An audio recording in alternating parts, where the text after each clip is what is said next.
여러분 안녕하십니까? 맨큐의 거시경제학 챕터 10장 우리 케이스 스터디 하고 있는데요. 케이스 스터디 세 번째 한번 실제에서의 산업정책 한번 보도록 하겠습니다. 자, 교재는 283페이지 펼쳐주시면 되겠습니다. 자, 우리가 경제 성장과 관련해서 살펴보고 있는데 성장을 빠르게 하기 위해서 정부가 뭔가 개입할 수 있을까? 요거를 우리가 살펴보게 되는 거예요. 그래서 정부가 이렇게 개입을 해서 어떤 특정 산업을 육성하게 되는 것을 우리가 인더스트리 팔리시, 산업 정책 이렇게 표현을 합니다. 이러한 산업 정책과 관련해 가지고 실제 과거 사례를 통해서 어떤 교훈을 얻을 수 있는가 한번 보도록 하겠습니다. 자, 이 산업 정책에 대해서는요, 찬성하는 경제학 학자들도 있고 반대하는 사람들도 있습니다. 요거에 대해서는 찬성과 반대가 첨예하게 대립하고 있는 것이죠. 자, 그래서 첫 번째 줄에 한번 보시면 그에 대한 얘기가 있습니다. 특정 산업이나 기업을 육성해야 되는가 이거에 대해서 오래전부터 논의가 있었는데 미국의 경우를 한번 살펴보면요. 2세기 전으로 거슬러 올라가서 미국의 초대 재무부 장관이 해밀턴 장관이었습니다. 해밀턴 장관은 자, 뭐라고 이제 생각을 했는가라고 하면요. 미국 국내 제조업 발전을 촉진하기 위해서 일부 수입품에 대해서 관세를 부과해야 된다. 그러니까 산업 정책에 대해서 찬성을 했는데 미국 산업이 좀 더 육성되기 위해서는 관세를 부과해 가지고요. 어떤 수입품으로부터 자국 산업을 보호해야 된다. 이렇게 얘기를 했습니다. 그래서 1789년에 관세법이라는 걸 만들게 되는 것이죠. 보호무역이라 할 수 있게 됐습니다. 관세법. 이렇게요. 신생 미국 연방정부가 입법한 두 번째 법안이 바로 관세법이라는 것입니다. 근데 이 관세법은요, 궁극적으로 미국의 제조업자들에게는 도움이 되었습니다. 왜냐면 어떤 외국의 경쟁으로부터 이게 방어막이 되었기 때문에 그렇죠. 제조업자들에게 이게 도움이 되었고요.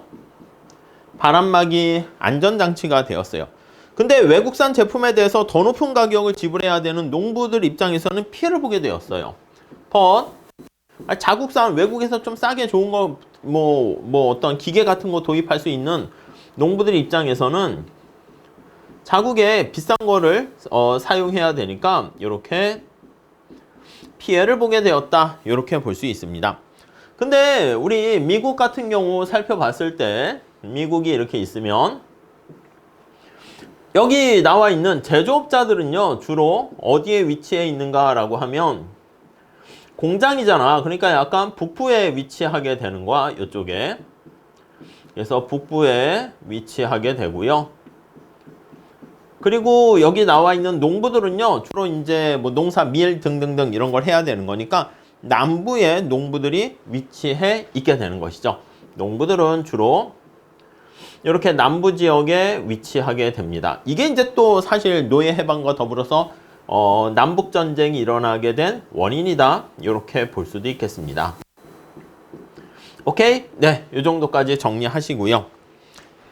자, 밑에서 두 번째 줄 한번 보시면 이건 이제 미국의 사례고 기술을 육성하는 데 있어서 정부가 적극적 역할을 수행해야 된다는 주장을 옹호하는 층.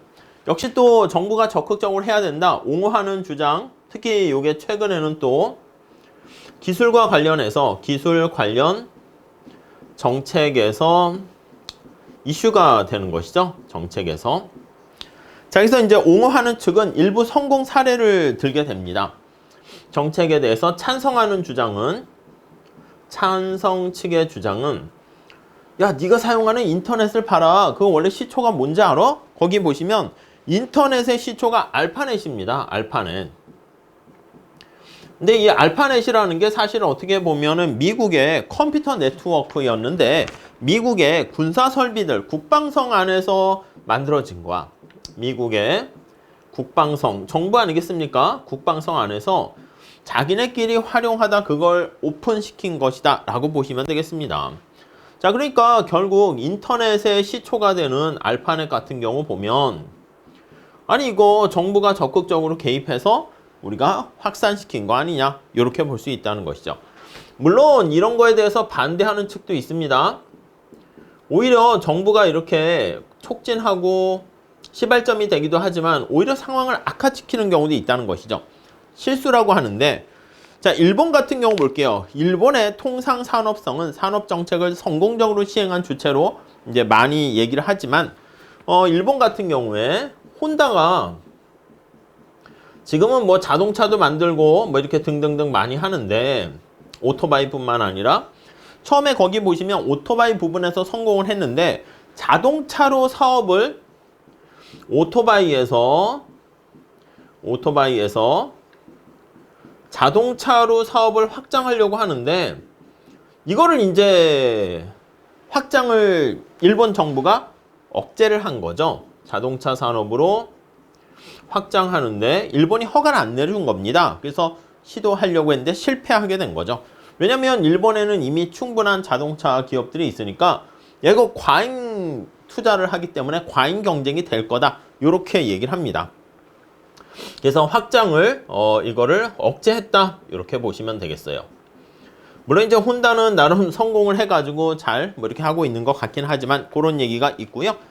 또 최근에 기술 관련해서 이렇게 이슈가 되는 게 뭐가 있냐면 녹색 기술 관련해서 얘기를 하고 있습니다.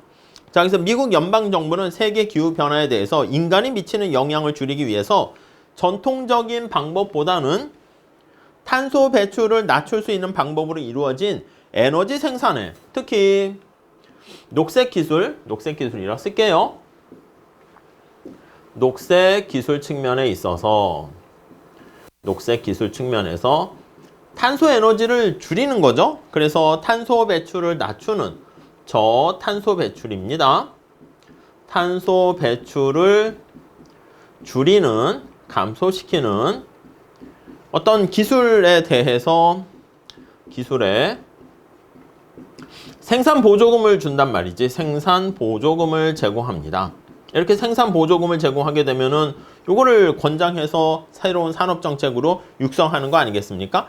근데 시간이 너무 일러서 이 정책이 장기적으로 성공했는가? 아직까지는 모르겠대. 그래서 이렇게 했는데 최근에 근데 이게 아직은 뭐 평가 단계는 좀 너무 좀 그렇다. 근데 단기적으로는 문제가 있다. 이렇게 반대 측에서 봤을 때는 너희들이 생각하는 이러한 이렇게 보조금 문제가 있다 하고 비판합니다. 어떤 게 있냐면 2011년 솔린드라는 태양 전지판 제조업체는 미국 연방정부가 5억 3,500만 달러라는 대출을 보장받고 이렇게 했는데 2011년 솔린드라는